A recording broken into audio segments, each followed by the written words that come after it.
नमस्कार दोस्तों, हम सब जानते हैं कि पैरालिसिस एक बहुत ही गंभीर समस्या है और इस समस्या से अक्सर जब एक पेशेंट गुजर चुका होता है वो तब इसका सॉल्यूशन ढूंढ रहा होता है। रीज़न, उससे पहले हम अपनी लाइफ में इतना बिजी होते हैं कि शायद हम समझ ही नहीं पाते या समझना नहीं चाहते कि असल में ये प्रॉब्लम हुई क्यों, इसका कारण क्या है। जब कोई भी व्यक्ति इस समस्या से जूझ रहा होता है या उसके परिवार के सदस्य इस गंभीर समस्या को बहुत ही सीरियसली लेना शुरू कर देते हैं ताकि किसी और व्यक्ति को इस समस्या का सामना ना करना पड़े। आज की इस वीडियो में मैं इसी टॉपिक पर बात करूंगा और सबसे अहम पॉइंट के ऊपर बात करूंगा कि जो पैरालिसिस की समस्या है असल में इसका कारण क्या है, ये कितने टाइप की होती हैं, इसको कैसे ठीक किया जा सकता है, कैसे इंप्रूवमेंट एक पेशेंट में देखी जा सकती है जिसको पैरालिसिस की समस्या हो गई है। क्या ये बिना दवा के पॉसिबल है और अगर इसमें हम दवा खा रहे हैं तो उससे क्या फ़ायदा है, कैसे पॉसिबिलिटीज़ हैं, कितनी पॉसिबिलिटीज़ है। तो चलिए शुरू करते हैं वीडियो को। लेकिन उससे पहले आप सबको एक बात समझनी पड़ेगी कि जो पैरालिसिस है वो असल में जो समस्या है, हमें देखने में क्या लगता है, हाथ नहीं चल रहे, पैर काम नहीं कर रहे हैं, व्यक्ति बोल नहीं पा रहा है, तो समस्या कहाँ आ गई, मुंह में आ गई, हाथ में आ गई, पैरों में आ गई। लेकिन ऐसा नहीं है। इवन कई लोग ये कह देते हैं कि आधा शरीर हमारा काम करना बंद कर देता है, जैसा होता भी है। लेकिन ये जो आधा शरीर काम करना बंद कर रहा है, ये आपकी जो समस्या है ये आई कहाँ है, शरीर में नहीं, ये समस्या होती है दिमाग की। तो इसका कारण जो है वो आपका दिमाग है, दिमाग में आई हुई परेशानी है। अब दिमाग में क्या परेशानी है मैं आपको समझाता हूँ।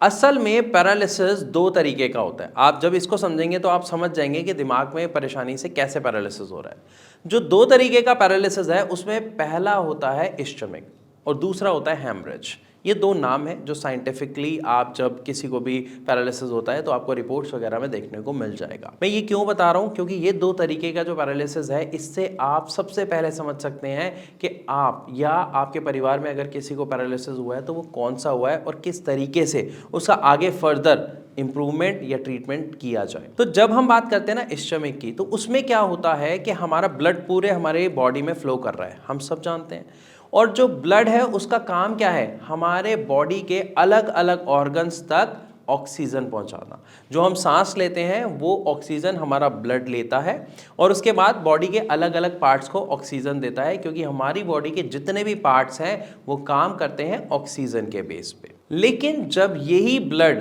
समय के साथ साथ हमारे गलत खान पीन के कारण या हमारी बिजी लाइफ में एक्सरसाइज अवॉइड करने के कारण जब हमारा ब्लड थिक होना शुरू होता है तो धीरे धीरे उस ब्लड के अंदर थक्के बनने शुरू हो जाते हैं, खून के थक्के। आप कुछ ऐसे मानिए कि छोटे छोटे पार्टिकल्स इकट्ठे होकर गांठ जैसी बना देते हैं, छोटी छोटी, हमारे ब्लड में थक्के बनने शुरू हो जाते हैं। अब हमारा जो ब्लड फ्लो कर रहा है वो थक्के भी आपके ब्लड के साथ फ्लो करने शुरू कर देते हैं, तो वो सर से लेके पैर तक हर जगह फ्लो कर रहे हैं। लेकिन समय के साथ साथ जब ये थक्का मान लीजिए कहीं चिपक गया तो वहां पर जो स्पेस था ब्लड के पास होने का वो कम हो गया, और इसी के साथ साथ जब एक और थक्का आके वहां पे चिपक गया तो ब्लड के पास होने का जो रास्ता है वो क्या हो गया, ब्लॉक हो गया, जिसकी वजह से ब्लड आगे नहीं जा पा रहा। अब अगर मान लीजिए यही थक्का आपके दिमाग के किसी हिस्से में फंस जाता है तो उस हिस्से के बाद आगे ब्लड नहीं जाएगा, बंद हो जाएगा। और जब ब्लड नहीं जाएगा तो हमारे दिमाग को काम करने के लिए क्या नहीं मिलेगा, ऑक्सीजन नहीं मिलेगी। और जब ऑक्सीजन नहीं मिलेगी तो आपका दिमाग क्या होता है, वहां पर मर जाता है। उतने टिश्यू, उस पार्ट में आपको इफेक्ट देखने को मिलता है जिस पार्ट में आगे ब्लड जाना बंद हो जाता है। हम सब जानते हैं कि पूरे हमारा जो शरीर है वो किसकी कमांड पे काम कर रहा है, हमारे दिमाग की। और जब दिमाग के किसी हिस्से में आप देख रहे हैं कि ब्लड जाना बंद हो गया, उसको इफेक्ट हुआ, वहां के जो टिश्यूज है, जो सेल्स है वो डेड हो गए, तो हमारी बॉडी काम करना बंद कर देती है। इसी को कहा जाता है पैरालिसिस अटैक। और अगर हम दूसरे की बात करते हैं यानी हेमरेज की, तो हेमरेज में क्या होता है, हमारा जो ब्लड प्रेशर होता है वो बहुत हाई होता है। ब्लड प्रेशर हाई होने की वजह से हमारा जो ब्लड है वो बहुत स्पीड से फ्लो कर रहा होता है। जब हमारा ब्लड एक स्पीड से फ्लो कर रहा है तो हमारी पूरी बॉडी में डर रहता है नस के फटने का। नस के फटने का मैं आपको बताता हूँ, कई बार हमने देखा नक्सीर फूट जाती है तो वो क्या होता है, जो कोई भी छोटी सी वेसल है, कोई नस है, वो फट जाती है तो वो ब्लड निकलना बाहर शुरू हो जाता है। लेकिन जब ये नस नाक की जो फट रही है ना फट के अगर आपके दिमाग में फट जाए तो क्या होगा, आपके दिमाग में ब्लड फैल जाएगा। ब्लड फैलने की वजह से क्या होगा, जो हमारा हिस्से में ब्लड फैला उतना आपका दिमाग काम करना बंद कर देता है, वहाँ के टिश्यूज जो है, सेल्स जो है वो डेड हो जाते हैं, जिसकी वजह से पैरालिसिस हो जाता है। तो आई होप पैरालिसिस के दोनों पॉइंट आपको समझ आ गए कि जो आपका इस्चेमिक है, जो आपका हैमरेज है, दोनों में क्या फ़र्क है। अब यहाँ पर एक चीज़ और ध्यान रखिएगा कि जब इस्चेमिक में जो मैंने आपको बताया कि ब्लड क्लॉट होता है, जो थक्का जो जम रहा है, अगर आप कभी भी अपनी रिपोर्ट्स को निकाल के ध्यान से देखें और वहाँ पर आप देखते हैं कि इस्चेमिक प्रॉब्लम जो है आपको पैरालिसिस का रीज़न है, कॉज है, तो अगर आपका ब्लड क्लॉट राइट साइड में आपके दिमाग में आया है तो आपका लेफ्ट साइड, बॉडी का लेफ्ट पार्ट पैरालाइज होगा, और अगर वो जो ब्लड क्लॉट है वो लेफ्ट साइड में आया है तो आपका राइट साइड पैरालाइज हो जाएगा। ये सारी डिटेल से हमने बातें की पैरालिसिस के बारे में, उसके कॉजेज मतलब उसके कारणों के बारे में। लेकिन अब हमें यहाँ पे समझना पड़ेगा कि अगर किसी को पैरालिसिस हो गया है, यानी उसके दिमाग का एक पार्ट, कोई भी हमारे दिमाग का एक हिस्सा अगर काम करना बंद कर चुका है, तो इसके आगे क्या होता है, कैसे एक पर्सन को ठीक किया जा सकता है, क्या ट्रीटमेंट उसे दिया जाता है और कौन सा बेस्ट ट्रीटमेंट उसे दिया जाए। तो देखिए, इसके लिए हमें एक बात बहुत अच्छे से समझनी पड़ेगी कि जब भी किसी को भी पैरालिसिस का अटैक होता है तो पहले 6 महीने में तो हमारी बॉडी जो फर्स्ट 6 मंथ्स है उसमें ऑटो रिकवर करती है, यानी आपका जो दिमाग है, जो हिस्सा काम करना बंद कर चुका है, उसका काम आपके दिमाग के दूसरे हिस्सों को दिया जाता है, जिसकी वजह से आप देखते हैं कि पहले 6 महीने में चाहे आप मेडिसिन लें चाहे आप ना लें, आपका जो पेशेंट है उसके अंदर इम्प्रूवमेंट, यानी थोड़ा थोड़ा उठना, बैठना, बोलना, चलना, एक टाइम पीरियड के साथ आप देखेंगे पेशेंट के अंदर इम्प्रूवमेंट आ रही है। बट प्रॉब्लम कब आती है? इन 6 महीनों के बाद, क्योंकि इन 6 महीनों के बाद हमारे दिमाग का जो प्रोसेस था, यानी ऑटो ट्रीटमेंट, जो ऑटोमेटिकली हमारा दिमाग काम कर रहा था, वो प्रोसेस बंद हो जाता है, ये बहुत कम हो जाता है। अब जब हमारे दिमाग में ये प्रोसेस बंद हो जाता है, कम हो जाता है, प्रॉब्लम यहाँ पे आती है, क्योंकि उसके बाद पेशेंट के अंदर कोई इंप्रूवमेंट देखने को नहीं मिलता है। पेशेंट दवाइयाँ खाता रहता है लेकिन उसे इंप्रूवमेंट नहीं दिख रहा होता। यहाँ पर एक चीज़ और समझने वाली है कि अगर पेशेंट दवा खा रहा है तो उसे इंप्रूवमेंट क्यों नहीं मिल रहा, और ये जो प्रोसेस चल रहा था ये क्यों रुका, दोनों को समझते हैं। तो हमारे दिमाग का जो ये रिकवर करने का जो प्रोसेस होता है, इसको बोला जाता है न्यूरोपैथी। अब हमें क्या करना होता है, आफ्टर 6 मंथ्स अपने इस न्यूरोपैथी को ऑन करना होता है, एक्टिवेट करना होता है। अब इस प्रोसेस को एक्टिवेट कैसे किया जा सकता है? मेडिसिन के द्वारा। लेकिन यहाँ पर एक और बहुत इंपॉर्टेंट सवाल है या बात है जो आपको समझनी चाहिए कि जो भी पेशेंट, जब हम एलोपैथिक मेडिसिन का सहारा लेते हैं जो हमें इंस्टेंट रिलीफ देती हैं, तो आप वही जो मेडिसिन है उनको कैरी ऑन करते हैं। आप एक बार उन मेडिसिन को चेक करें, क्या आपको कोई भी उसमें मेडिसिन ऐसी मिलेगी जो आपके न्यूरोपैथी पे वर्क कर रही है, हेल्प कर रही है? आप खुद चेक करें, क्योंकि आप ये जान के हैरान रह जाएंगे, आप जो दवा खा रहे हैं उसमें वाइटामिन्स होंगे, उसमें पावर की आपको इम्यूनिटी की आपको दवाइयाँ मिलेंगी, उसमें आपको आपकी बीपी की मेडिसिन मिलेंगी, बट कोई भी मेडिसिन आपको ऐसी नहीं मिलेगी जो आपके न्यूरोपैथी में हेल्प करेगी। इसीलिए एक पेशेंट दवा खाता रहता है लेकिन उसको कुछ खास इंप्रूवमेंट देखने को नहीं मिलता है। तो यहाँ पर सवाल आता है कि सर अगर नहीं है तो हम कैसे इस इंप्रूवमेंट को ला सकते हैं? देखिए, जो आप एलोपैथिक मेडिसिन ले रहे हैं, मैंने उसका रिजल्ट आपको बता दिया, उसका इवन बता भी दिया कि क्या आपको रिजल्ट जो नहीं मिल रहा वो क्यों नहीं मिल रहा, क्योंकि जो हमारी एलोपैथिक मेडिसिन है उसमें अभी तक ऐसी मेडिसिन अवेलेबल ही नहीं है, बनी ही नहीं है जो आपकी न्यूरोपैथी में हेल्प करे और जिससे पेशेंट के अंदर इंप्रूवमेंट आए।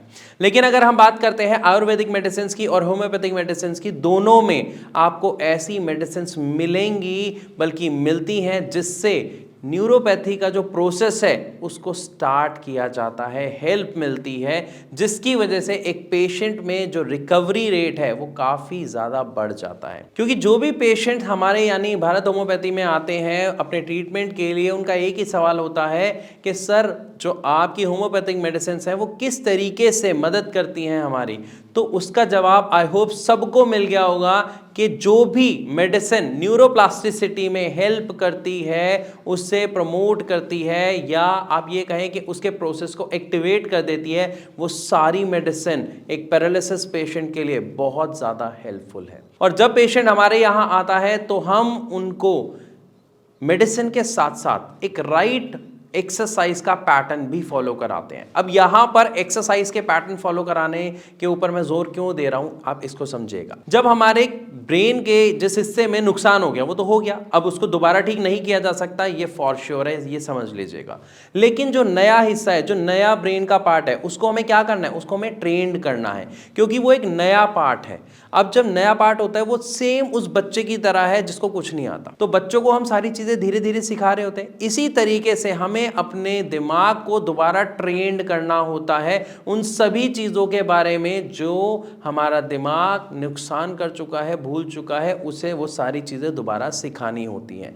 तो जब हमें उन्हें सिखाना है, देखो चलते कैसे हैं, तो वो हमारा ब्रेन कमांड देगा, हाथ कैसे मूव करने हैं आपको बैठना कैसे है, बैलेंस कैसे बनाना है, ये सब बिल्कुल जीरो से शुरू किया जाता है।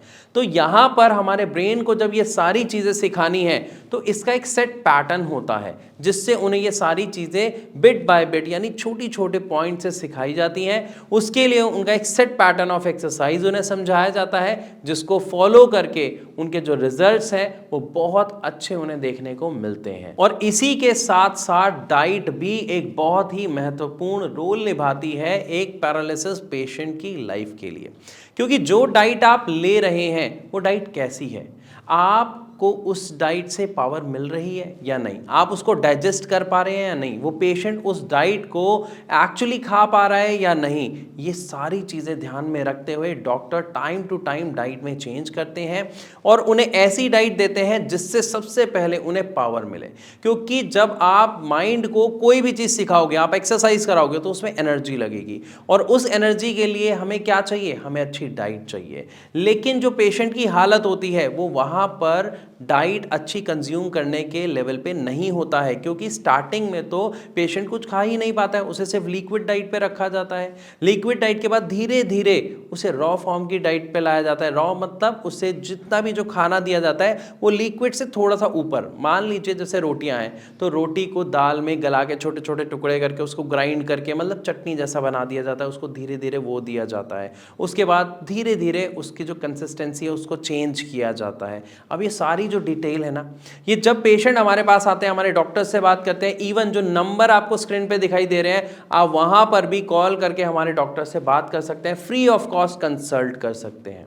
तो पूरे के पूरे अगर पैरालिसिस के ट्रीटमेंट की बात की जाती है तो first thing is treatment, second diet and third exercise, इन तीनों का कॉम्बिनेशन होता है जिसकी वजह से एक पेशेंट के अंदर बदलाव, चेंज हमें देखने को मिलता है, इंप्रूवमेंट देखने को मिलती है। तो आई होप इस पूरी वीडियो में आपको अच्छे से समझ आया होगा कि पैरालिसिस का कारण क्या है, कितने तरीके का पैरालिसिस होता है, ट्रीटमेंट कौन सा सही है, कहां से कैसे ट्रीटमेंट लिया जाना चाहिए, कौन सा ट्रीटमेंट हमें अडॉप्ट करना चाहिए, कौन सा ट्रीटमेंट का मेथड अडॉप्ट करना चाहिए। फिर भी अगर आपके मन में कोई सवाल है तो आप कमेंट के द्वारा हमसे ज़रूर पूछिए, हम कोशिश करेंगे जल्द से जल्द उसका आंसर देने का। साथ ही अगर आप चाहें कि आपको अभी आपके सवाल का जवाब चाहिए जो आपके मन में आ रहे हैं, तो स्क्रीन पे आए हुए नंबर पर आप कॉल कर हमारे डॉक्टर से फ्री ऑफ कॉस्ट एडवाइस ले सकते हैं। तो मैं आशा करता हूं ये वीडियो आपको अच्छी लगी होगी। अगर हाँ तो इसको ज़्यादा से ज़्यादा शेयर करें ताकि जिनको भी पैरालिसिस की समस्या है या जिनके परिवार में किसी को पैरालिसिस की समस्या है उनको उसमें इम्प्रूवमेंट देखने को मिले और जो व्यक्ति इस समस्या से जूझ रहा है वो भी अपनी लाइफ एक नेचुरल तरीके से दोबारा से ठीक अच्छे हेल्दी वे में जीना शुरू कर दें। तो इसी के साथ अब मैं आप सबसे चलने की इजाज़त चाहूँगा। मिलूंगा अपनी अगली वीडियो में, तब तक के लिए नमस्कार।